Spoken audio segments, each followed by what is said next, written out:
तो बहुत साहब, हमारे मन में गरीबों के लिए बहुत प्यार और सम्मान है।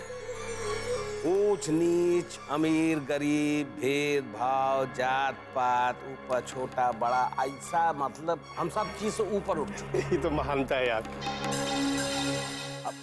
मुख्य कारण ये है कि हमारी बड़की बहुरिया वही शक्तिया बहु कोनो हादसा की वजह से बच्चा नहीं जन सकती और हमको पोता चाहिए ही ठाकुर सज्जन सिंह की हवेली का वारिस।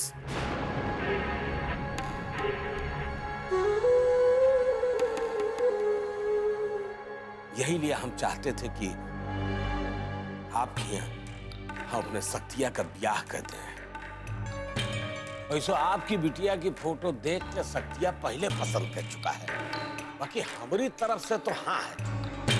आप तसल्ले खातिर ना आप लड़का देख लें, दूल्हा देख लें। अरे नहीं, लेकिन तसल्ली करब बहुत ही जरूरी है, समझोगे ना बहुत सारे। सतिया को बुलाओ जल्दी से, जल्दी बुलाओ यार। आए गो कटरा नरेश, यहाँ तुम्हारे शादी वाले देखवार रह जाए। बाबूजी हमको कौन सी शादी नहीं करनी।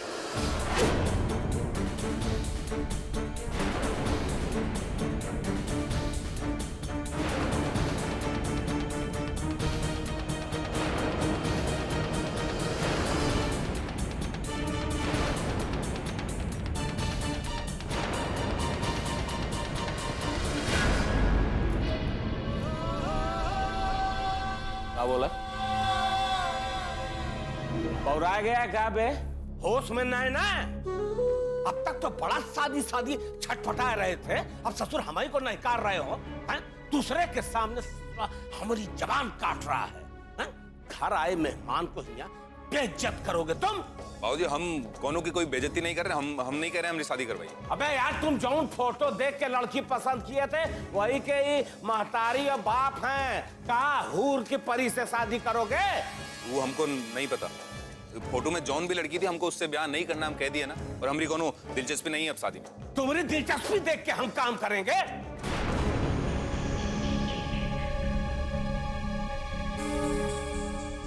कटरा नरेश, ध्यान से एक बात सुन लो कि जो कह रहा हूं करना पड़ेगा, शादी करनी पड़ेगी।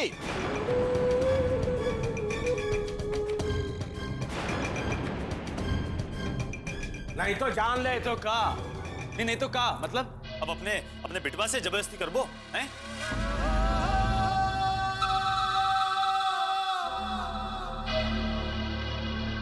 अजीब आदमी यार हैं? अरे जब प्रतिज्ञा की वजह से दोनों घर में सुधर रहा तो सुधरने का नहीं देते यार तुम।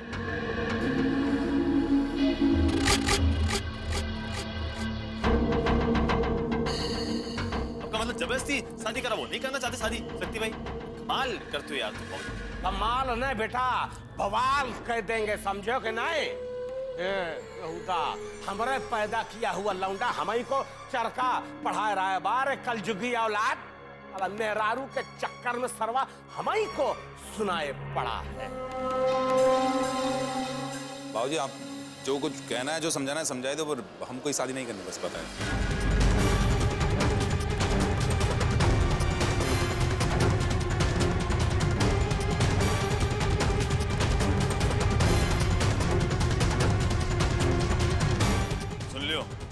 आप बोल रहे हैं सब सारे इज्जत हमारी बेच के खाए पे तुले हैं। यहूदा नहीं करनी शादी।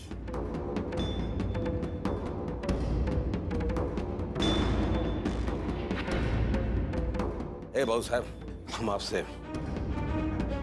बाद में बतियाएंगे। जी ठाकुर साहब।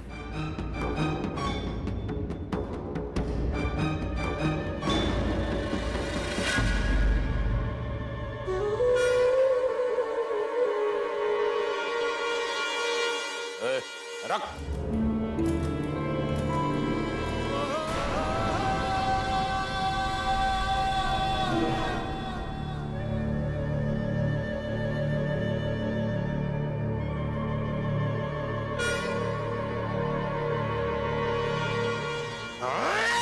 बाबूजी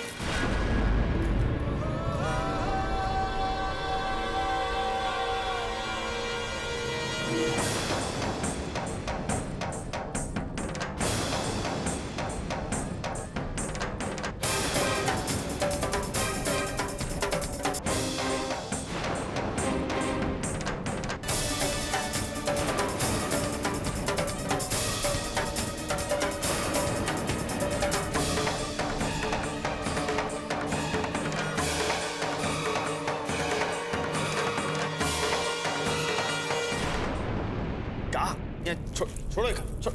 बार बार हाथ का ले लेते हो यार। ये पहनो पहनो, या पहनो। भाऊजी ऐसा है, अब हम दोनों ना बहुत बहुत अच्छे से समझ गए का सही है और का गलत। समझो, यही कहने ज्यादा आंकड़ों में तो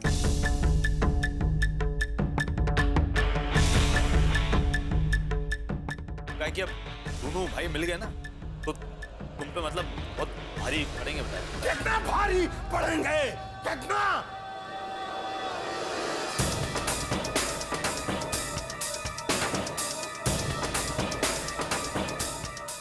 कितना हो जाए, मरा हाथी भी 10 लाख में बिकता है। अरे बाबा, कब अपने बाप ठाकुर सज्जन सिंह के ऊपर भारी पड़ने की सोचना भी मत, सपने में भी मत।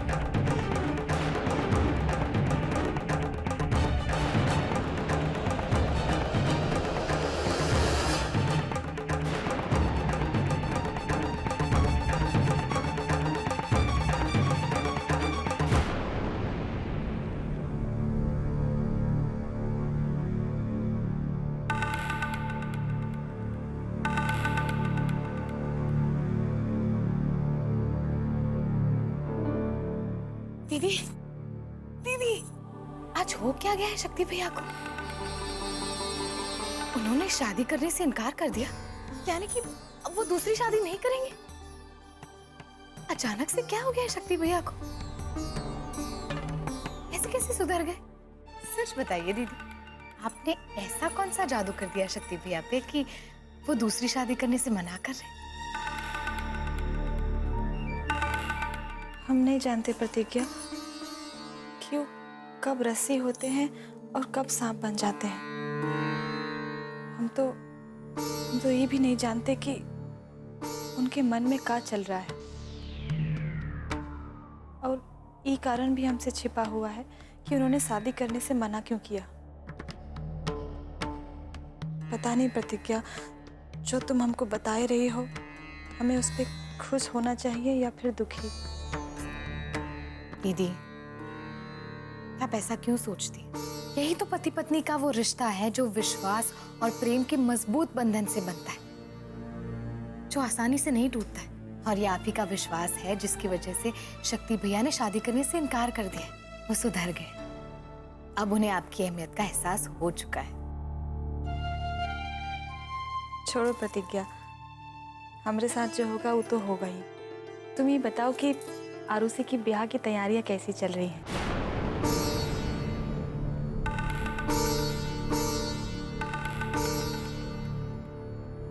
अच्छी चल रही है दीदी।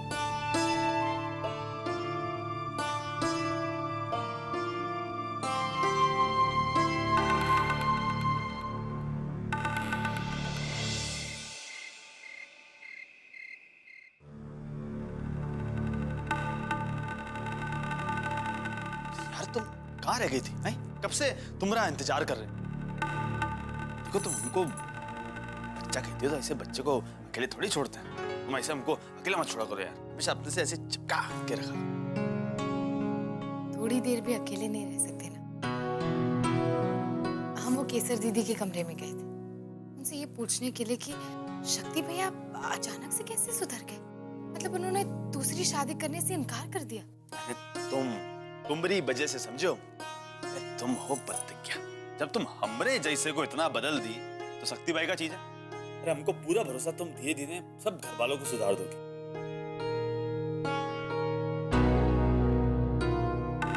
क्या हुआ? अरे क्या बात, काहे ऐसे मुरझाए हुई हो तुम? है बताओ क्या बात?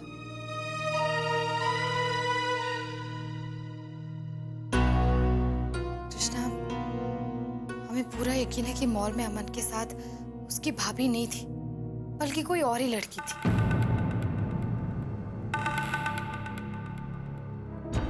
तुम काहे इतनी टेंशन लेती हो यार? अभी अमन समन का चक्कर छोड़ो, अभी तुम हमारे पास हो तो हमारे बारे में सोचो यार। अब हमको एक बात बताओ कि सबके बारे में ऐसे सोचते रहोगे तुमको का कोनो इनाम मिल जाएगा? क्या होगा बताओ? कृष्णा, हम कैसे इस चीज को नजरअंदाज करते हैं? आरुषि हमारी बहन है और ये उसकी जिंदगी का सवाल है। मन किसी दूसरी लड़की के साथ था। क्या तुम्हें भी अब हमारी बात का यकीन नहीं होता? यहाँ हो तुम, यहाँ बैठो, बैठो तुम। पहली बात तो ये कि कोनो हमारी तरह तुमको इतना प्रेम नहीं ना करता कि तुम्हारी बात को नया नकुर के बिना ही तुम पे भरोसा कर ले। और दूसरी बात ही कि अगर तुमको वो वकील बापे इतना शक है, इतनी शंका है, तो काहे नहीं फोन करके कंफर्म कर लेते? तुम बताओ। नहीं तुम रुको, ये लियो फोन लगाओ। अब भी क्या अभी फोन लगाओ यार, तुम क्लियर करो ना बात का है।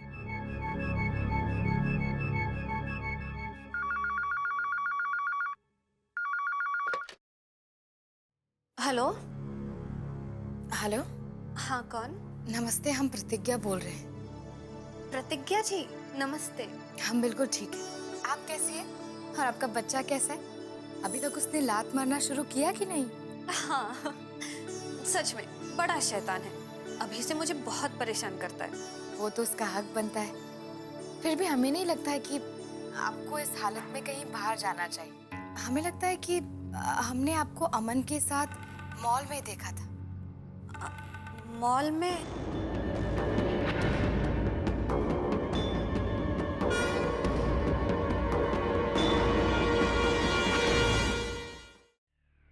हाँ, वो क्या है, हमें थोड़ी सी शॉपिंग करनी थी तो हम अमन के साथ मॉल चले गए थे। लेकिन तुम नहीं मिली। हाँ, वो हमने बहुत कोशिश की थी, लेकिन कोई बात नहीं, हम आपसे जल्द ही मिलेंगे। हाँ, जरूर मिलेंगे। बाय।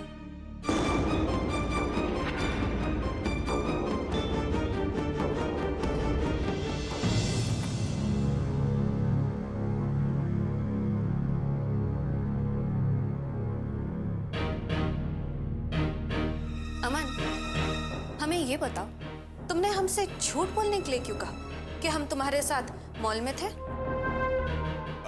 एक्चुअली भाभी, आज मैं आरुषि से मिलने के लिए उसकी कंप्यूटर क्लासेस किया था। अब वहां जाके हमारा प्लान बन गया कि किसी मॉल में चलते हैं। आरुषि ये बात अपने घर पे किसी को बताना नहीं चाहती थी। ना जाने वहां पता नहीं कहां से प्रतिज्ञा जी ने हम दोनों को देख लिया। भाभी, ये तो अच्छा हुआ कि उन्होंने आरुषि का चेहरा नहीं देखा, इसीलिए मैंने आपको झूठ बोलने के लिए बोला। नहीं तो आरुषि के घर में उसकी शामत आया थी। भाभी, आप तो समझती है ना कि मामला। अच्छा देवर जी, शादी तक का इंतजार नहीं हो रहा? जो उसे देखने के लिए इतने परेशान हो गए कि उसके कंप्यूटर क्लास के सामने पहरा देने लग गए। भाई, अभी तक तो नहीं पता था, लेकिन आज पता चल गया कि आप भी बड़े बदमाश हैं। भाभी, आप भी।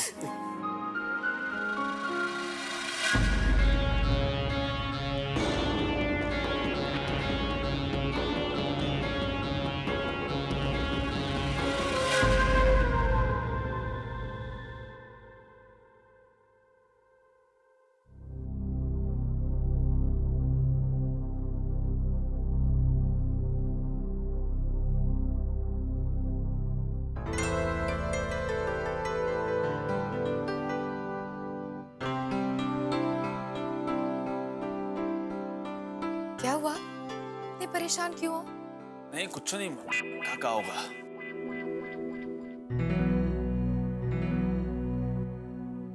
कुछ नहीं हुआ है तो फिर ऐसे बीमारों जैसा मुंह क्यों बनाया हुआ है? और ये पेट पकड़ कर क्यों बैठे हो? पेट गिरने का डर है क्या? अरे तुम यार गजब करती हो यार, मतलब तुम यार हमसे कुछ सवाल मत पूछो यार। तुम बता रहे तुमको जाए दो यार। अरे यार, हम तुम्हारी बीवी हैं और तुम हमको नहीं बताओगे तो क्या पड़ोसियों को जाकर बताओगे? बोलबो यार, अरे बाबा बोलबो। अरे यार, तुम हमका इसे परेशान मत करो यार। तुम्हें अच्छा बता देते, लेकिन एक शर्त है, तुम हंसोगी नहीं। अरे हम क्यों हंसेंगे? नहीं देखो तुम कहा अच्छा ठीक है, वादा नहीं हंसेंगे, पक्का पक्का। मतलब कुछ हो उल्टा सीधा खा लिया यार, मतलब एकदम है ना पेट ऐसे ऑटोमेटिक मशीन जैसा चल रहा है। मतलब ऐसा लग रहा है जैसे कोनो हलवाई जो है वो जलेबी का बड़ा ऑर्डर ले लिया हो तो गड़गड़ा रहा है पेट।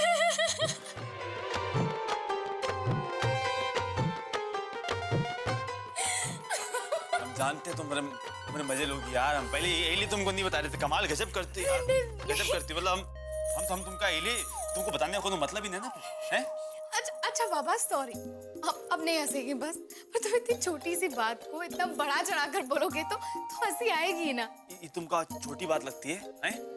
अच्छा ठीक है बस हम तुम्हें एक डॉक्टर के पास ले चलते, तुम बिल्कुल ठीक हो जाओगे बस। अरे डॉक्टर पास नहीं जाएंगे, पहले बता रहे हम। वो ससुरा और मजे लेगा हमरे यार। कोनो बीमारी हो पहले ससुरे 3-4 ऐसे सुई ठूस देते हैं शरीर में। एक मिनट, तुम्हें सुई से डर लगता है? देखो ऐसा ईमानदारी वाली बात बताए रहे,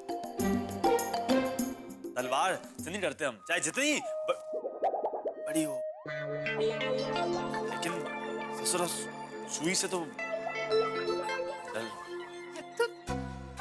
तुम्हें फिक्र करने की कोई जरूरत नहीं है, हम पहले से ही डॉक्टर को बताकर रखेंगे कि तुम्हें सिरिंज लगाने के बजाय दवाई दे दे। कल नहीं जाना है। चलो कृष्णा ऐसा मत करो, चलो तुम ठीक हो जाओ। हमका जाना ही नहीं ना यार, तुम काहे जिद कर रही हो यार। तुम जिद मत करो, चलो उठो, तुम बिल्कुल ठीक हो जाओगे। चलो उठो। बहुत जिद करती है यार तुम। मतलब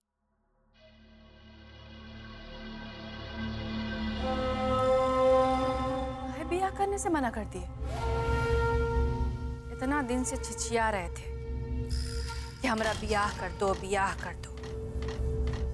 और जब बियाह करने की बारी आई तो ना करके आ गए। अरे तुम्हारी बात सुन के हमको और तुम्हारे बाबूजी को कितना खराब लगा है मालूम है तुमको? काहे तुम हमरे पोता के सपने को मिट्टी में मिलाने पे तुले हुए हो? या कह दो अगर तुम पे बाबा का रंग चढ़ गया है तो तुम्हारी मेहरारू ने भी तुम पर कोनो काला जादू कर दिया है तो बता दो हमको। अरे यार अम्मा, कोनो काला नीला पीला कोनो जादू नहीं किया। अरे उस सूखी हम पर क्या जादू करेगी हैं? उस पे तो खुद जवानी पे बुढ़ापा सवार है और उसका जादू क्या चलेगा हम पे? हमको क्या तुम ही बाबा के जैसा का बर्फ मलाई कोनो ऐसा समझ के रखा है कि बस लगी नहीं हवा की पिघल गए।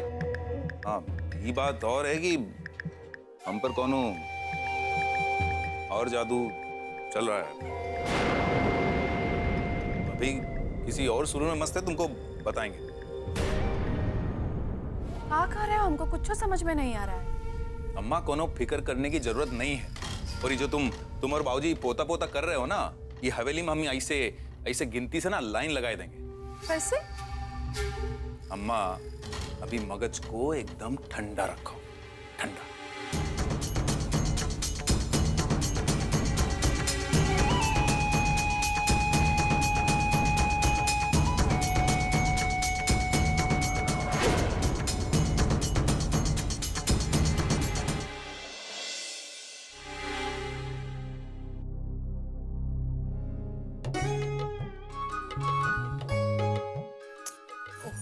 एक काम करो, बैठ जाओ। अरे वही बैठेंगे अब सीधा। जौन बात का डरता वही क्या? अरे ओ छोटा डॉक्टर यहाँ बेटा, वो गुसल खाना कहाँ बता दो ना हम जरा। सीधे चले जाइए, उल्टे हाथ पे सामने बाथरूम। लाल दरवाजे इधर। हाँ जी। शुक्रिया। हम अभी आते हैं, तुम यहीं रुको।